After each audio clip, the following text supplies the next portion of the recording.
Hi everyone, welcome back to my channel, or welcome to my channel if you are new here. I hope you're all doing so well. Welcome back to another true crime and makeup video. Today I am covering a crazy case. Today's case is the case of Mary Bell, who was the youngest female murderer in British history, and that statistic still remains to today. Mary Bell was 10 turning 11 years old when she murdered two young boys. One was a 3-year-old and one was a 4-year-old, and it's honestly just devastating to think what they went through and their families went through, but it's even more horrific to think that Mary Bell was released from prison just 12 years later when she was 23 years old, and she has been granted a lifetime of anonymity. So she's just out there living her life whilst those young boys' lives were stolen. Please don't forget to like, comment and subscribe. It would mean the world to me. Also put the notification bell on so you don't miss when I upload, which is 2 to 3 times per week. If you have any case suggestions or anything you would like me to cover, then leave them in the comments below or send them over to my email, which is up on screen now for you. But I really hope you enjoy this case. Let me know what you think, and without any further ado, let's get into this true crime and makeup episode.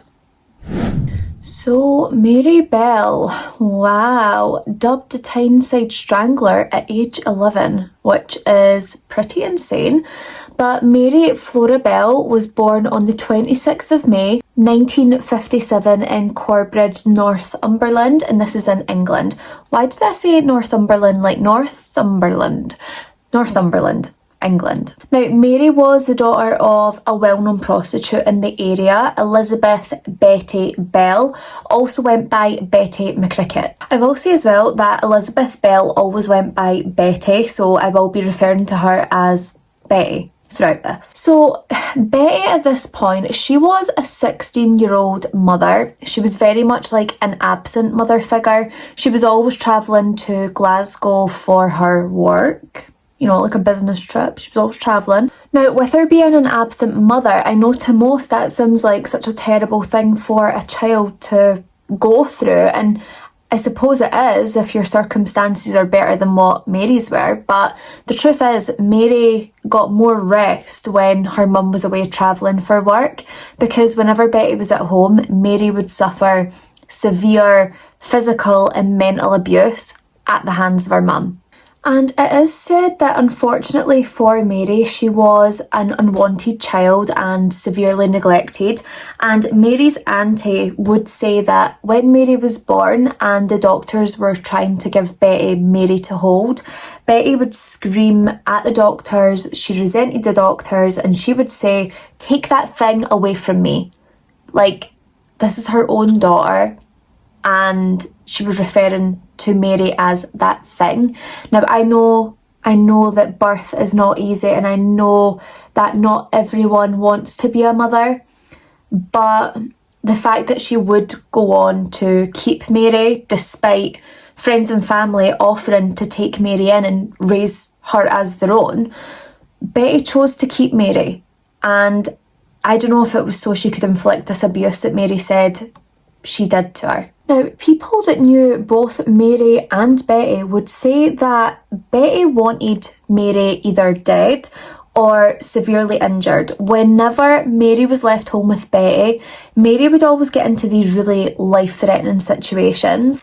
In 1960, Betty dropped Mary from a first floor window. She was holding Mary and it was just kind of like, whoops, like just threw her out the first story window. Insane. On another occasion, Betty had plied Mary with a bunch of sleeping pills, which caused Mary to accidentally overdose.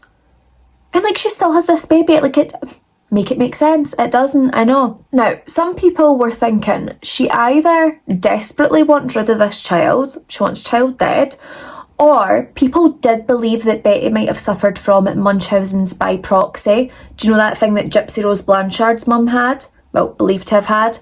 That's what they believe Betty might have had, that she wanted Mary to get hurt so she could have all the attention for herself.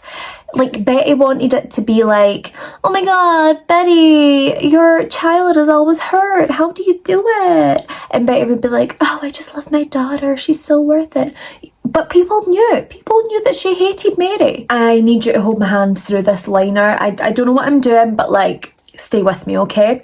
So anyway, another bit of the story. So at one point, Betty did think, right, maybe it is better off for me and for Mary to some extent if I give her away.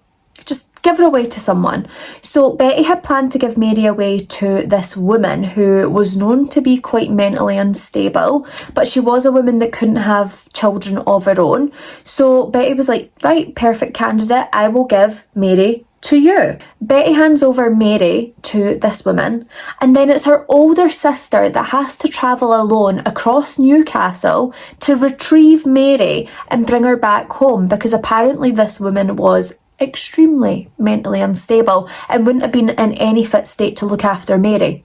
No better than Betty could. These eyeliner wings are not even related, not even distantly, not even through step relatives. I know, but I can't do eyeliner, okay? I can't do it. So, if you were paying attention earlier, you would have heard me refer to Betty's family offering to take Mary in, right? They knew Betty couldn't handle it, so they wanted to take Mary in. That way she's still with family, so if Betty did want to rekindle that relationship at any point, she could. But Betty decided, no, I don't want this child, but I don't want you to have her either. What I'm going to do is I'm going to be a complete sicko and get her involved in my sex work. Yeah, I'm sorry to go there today, but this is what this woman done. According to Mary, this is what Mary's mum done to her. It is said that unfortunately, Betty would allow multiple of her clients to partake in sadomasochistic sessions with Mary as a very, very young child. And she would tie Mary's arms behind her back, she would blindfold Mary with a pair of stockings, and once she was blindfolded, she would make Mary perform oral sex on her clients. And this is all absolutely vile and disgusting and heartbreaking, but Betty herself would also partake in these sessions that involve Mary. She would also get involved in sadomasochistic activities with her own child. Mary's whole childhood, as she knew it, was filled with child abuse, and horrifically, on top of this abuse, she also witnessed the death of her 5-year-old friend who was hit by a bus right in front of her. And this in itself was more than enough to cause Mary to spiral. Now, by the age of 10, it was said that at this point, Mary had become a very strange, unsettling, withdrawn yet manipulative kind of child. She wasn't the kind of child that you would really want your child being friends with. Just strange all around. Mary was also described as someone who always seemed on edge. Like, she was always on the edge of violence. Like, people believed at any moment Mary Bell would snap and get violent.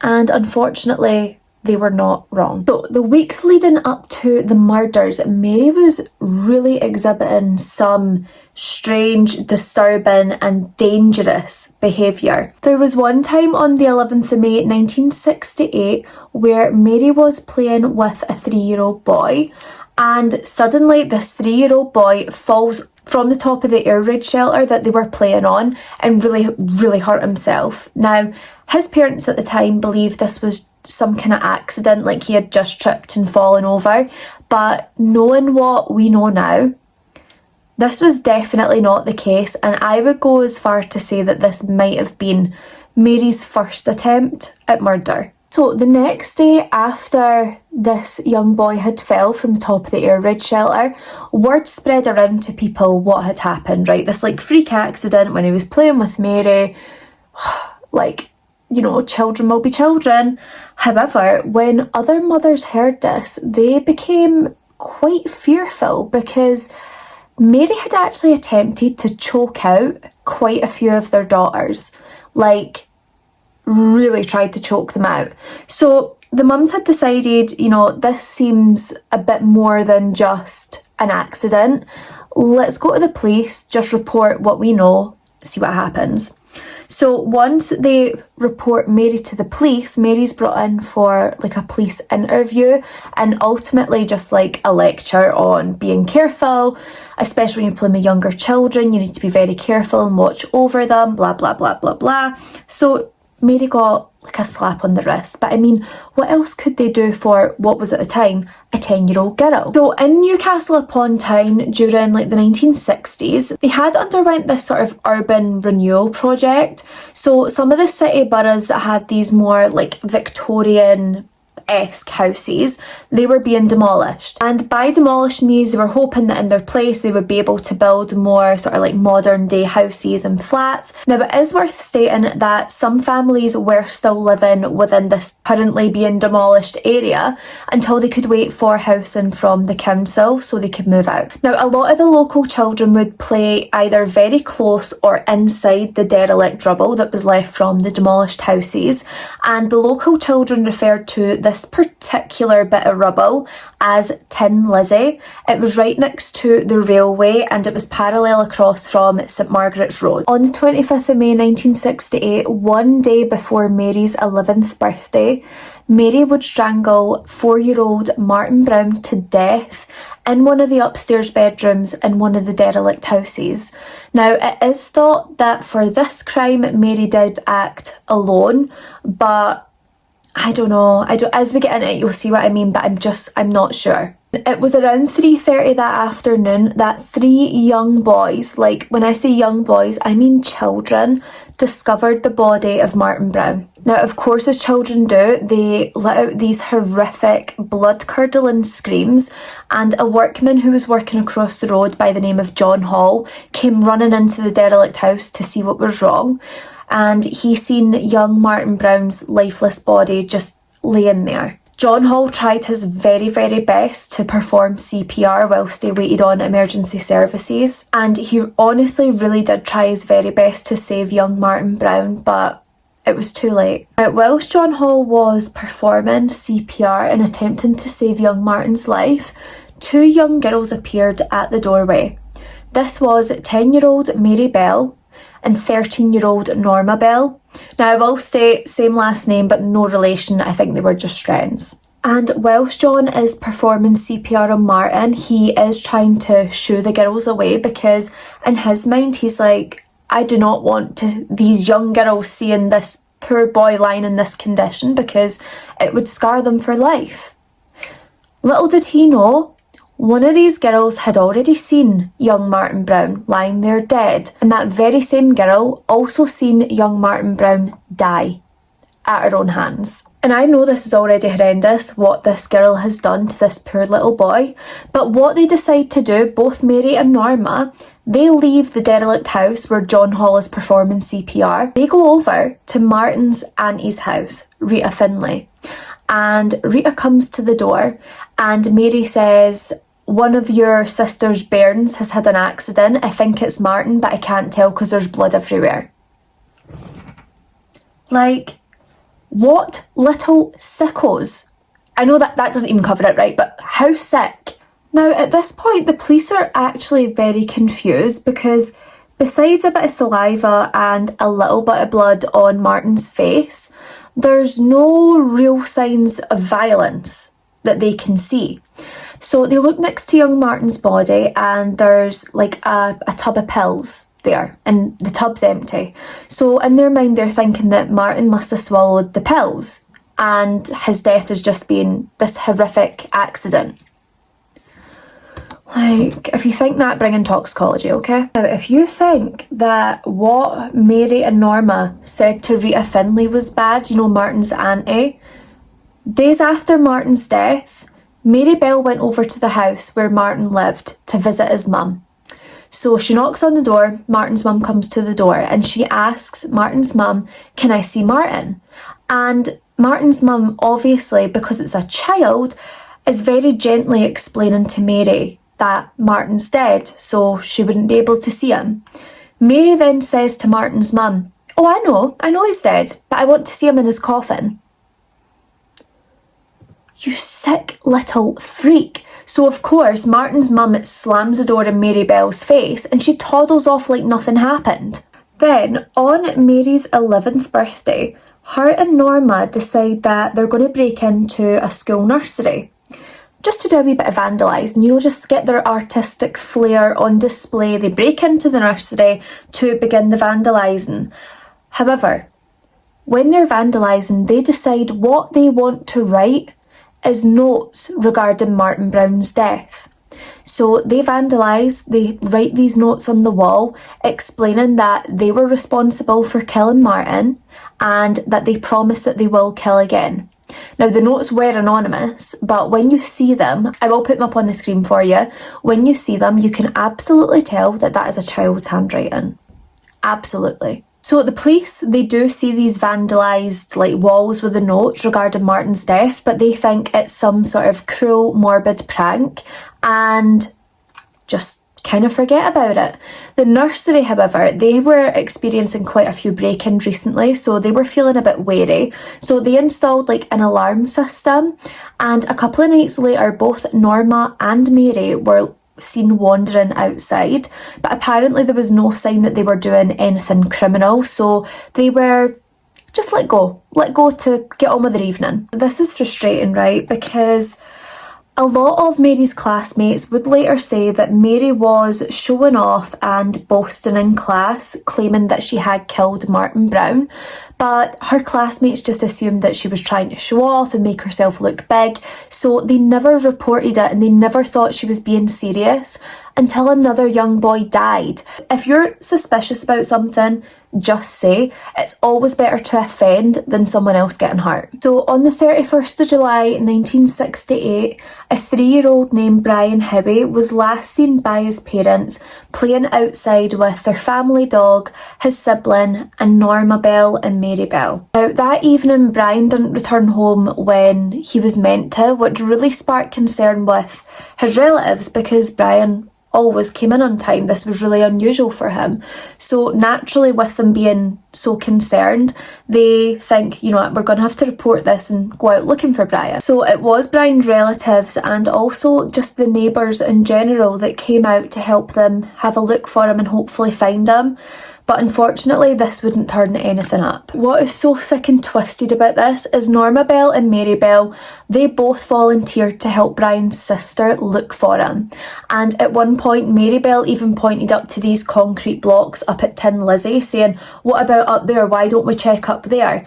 But Norma sort of changed course and was like, "Oh no, he's not going to be up there. Nothing would happen to him up there. Let's go this way," to throw them off the scent, because young Brian was up by the concrete blocks. So it was just after 11 p.m. that very evening that young Brian Howie's body was found, and police did interview a lot of the local children to see if anyone had last seen him anywhere in particular or seen anyone near him, but no one had anything to say. No one had seen him. Once the coroner's report would come back, this would be a huge shock, not only to Brian's relatives, but just to the community in general. I mean, this is another young boy that's died. So the coroner had said that as 3-year-old Brian's body started to cool, new marks did start to appear on his chest, and it was said that there was a letter M carved into his torso. M. Mary. Putting 2 and 2 together and I'm getting 4. I'm getting Mary Bell. That's what I'm getting. Now, the coroner said it was also very obvious that Brian had been strangled and that his nostrils had also been pinched so he wouldn't be able to breathe.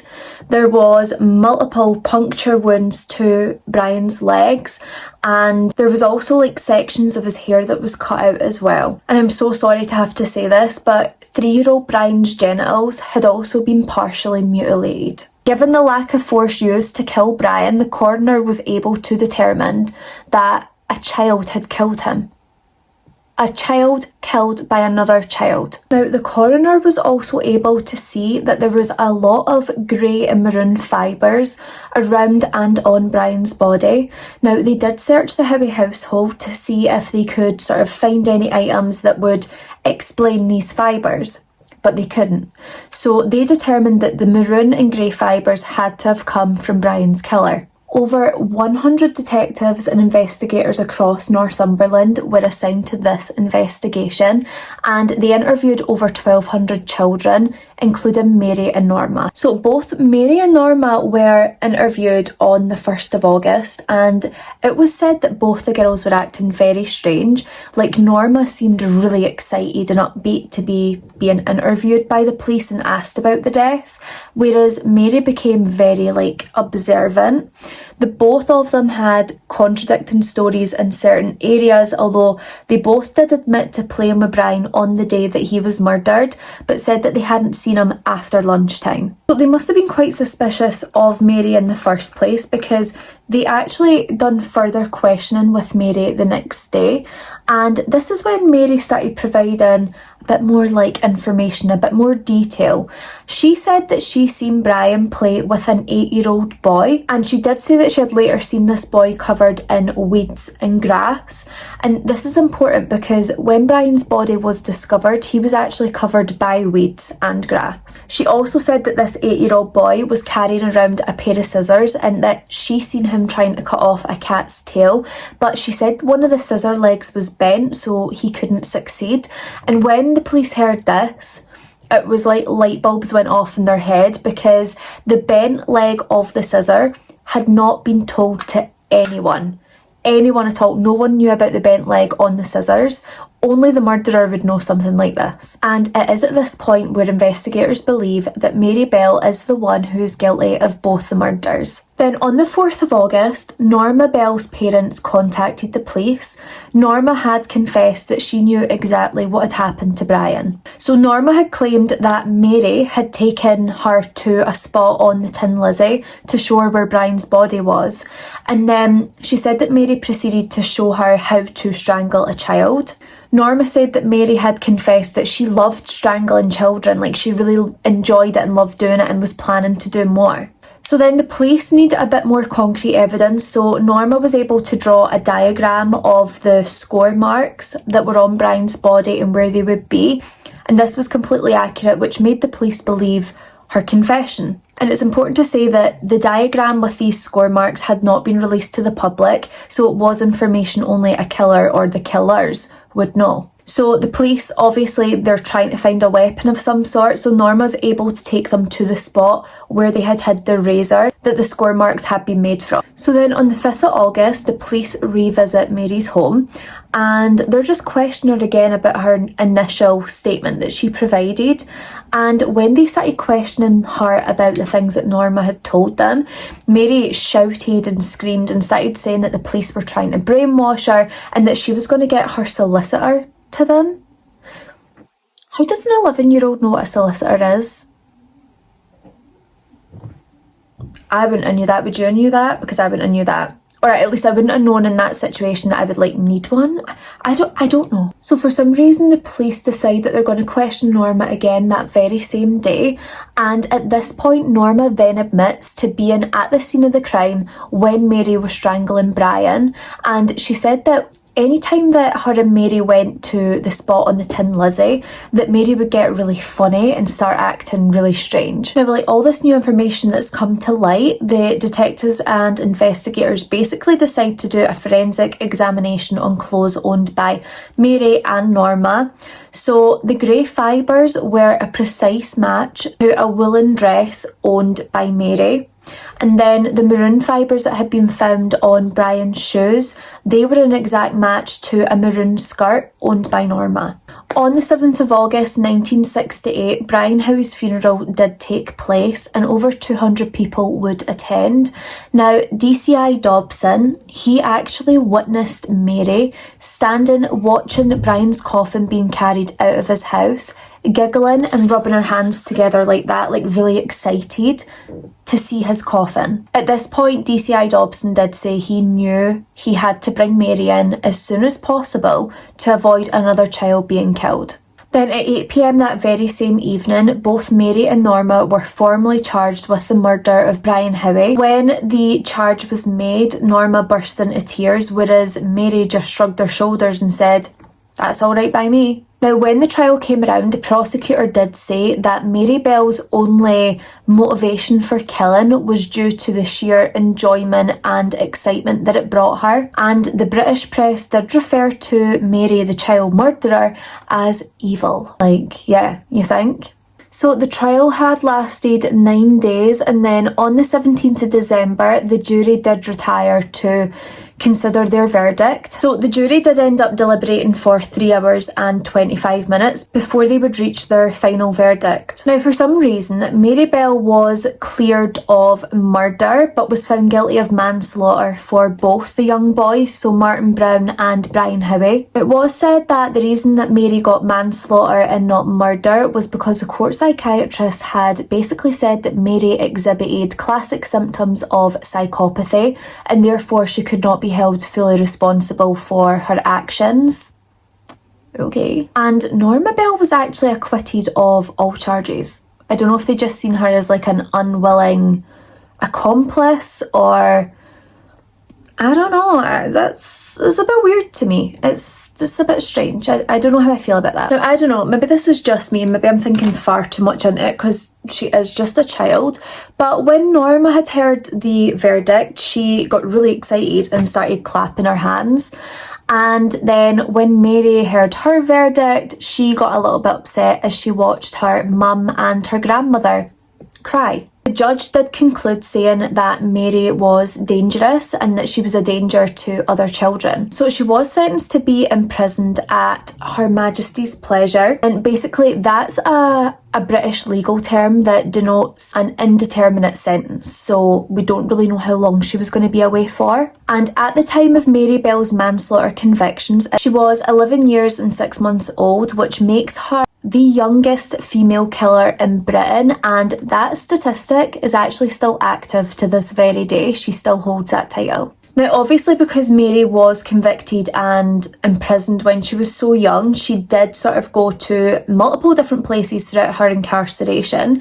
In 1977, she was residing in an open prison when her and another inmate, Annette Priest, they basically left the prison and just didn't go back. They fled to Blackpool, where they were going to the amusements. They spent a couple of days with some boys, and they were actually sleeping over at the boys' house. Mary Bell was then arrested in a Derbyshire home of one of the men that she had been spending time with, and they said that she had dyed her hair blonde to try and disguise her identity, which to me just shows that she had no intention of going back. Like, she was hoping this was it, she was free. She was then returned to custody that very evening, and then Priest was actually arrested again in Leeds because her and Mary had split up halfway through their trip. And the only punishment that Mary Bell got for leaving the prison and not coming back was 28 days without her prison privileges.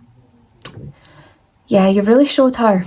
Yeah. Now, Mary has made many claims throughout her imprisonment, but she did claim that when she was 13 years old that she was being sexually abused at the facility that held her. I believe she was the only girl out of a group of 24, so the rest would have been boys, but she never said whether it was staff or inmates, and either way the story's never been corroborated. This is absolutely crazy, and this should hopefully shock you as much as it shocked me. Mary Bell was released from prison in 1980. She was being held at HM Prison Askham Grange after only serving 12 years. 12 years. After being given an indeterminate sentence as well, she could have been away for life. But no, 12 years. 12 years for the murder of 2 children, 3 and 4 years old. So when she was released, she was 23 years old with her whole life ahead of her, and she was granted full anonymity. Yep, which really just rings to me like John Venables and Robert Thompson. If you know that case, then you know. If you don't, look it up, or I might cover it if you want, I don't know. Now, after her release, a spokesman came forward and said that Mary Bell just wanted the opportunity to live a normal life and to be left alone. Well, lucky for you, Mary, you're actually getting to live a life, you know, unlike the ones that you robbed from the 3 and 4 year old boys that you killed. Then 4 years after she had been released from custody, on the 25th of May 1984, Mary Bell gave birth to a daughter that would prove to be her only child. Long may that continue. Now, Mary Bell's daughter knew nothing about Mary Bell's past, past until 1998. Now, the reason she found out about her mum's past was because reporters had actually tracked down Mary Bell's location, which was in like a little resort town on the Sussex coast. Now, with this revelation, hundreds of people gathered outside Mary Bell's home where her and her daughter was living, so they were taken away to a safe house, and then they would later relocate to somewhere else within the United Kingdom. Mary Bell did apparently move back to Tyneside for a short amount of time. She did live there for a while, but then she moved away again. So anonymity for Mary Bell's daughter was only meant to go until she was the age of 18, but Mary wound up basically winning a high court battle that would extend her daughter's anonymity until, well, the rest of her life. So not until any time, the rest of her life she was granted anonymity. And then this anonymity also extended to Mary Bell's daughter's daughter, so Mary Bell's granddaughter, who is also going to have a lifetime of anonymity. And with this sort of order in place, it does mean that the general public are not allowed to sort of delve in and divulge her details of where she lives or what alias she now goes by. So in 1998, Mary Bell did collab with an author to tell her life story. The book is called Cries Unheard, The Story of Mary Bell, and within the book it basically details her childhood, the abuse that she suffered, the murders, incarceration, etc. And of course Mary Bell's current whereabouts is unknown. No one has any idea where she resides, where she's living. She is just living her best life with her daughter and granddaughter. Now, the author who collaborated on this book with Mary Bell does say that Mary Bell does not believe that her childhood excuses her behaviour, and she also doesn't deny the crimes that she committed. She very much openly admits to them and owns them. But yeah, just a shame that she gets to live this full life and these children don't get a life whatsoever, and their parents had to live a life of distress, heartbreak, anguish, to name a few. So everyone, that is the end of today's episode of True Crime and Makeup, the case of Mary Bell. I want to know your thoughts, feelings and opinions down below because I feel like I have so much that I would like to say. If you did enjoy this video, please don't forget to like, comment and subscribe. Put the notification bell on so you don't miss when I upload. I upload 2 to 3 new true crime cases every single week. They're interesting, we're consistent, there's always going to be something good to watch. My social media links will be down below as well if you want to give me a follow on Instagram and TikTok, but ultimately, just make sure you're subscribed. Don't forget to suggest down below in the comments what case you would like me to cover next, or you can send it to my email. I'll pop it up on the screen now, just in case you don't want to leave a comment down below. But you should, because it helps me. I hope this case was interesting for you. I hope you enjoyed, and until the next one, I'll see you later. Bye!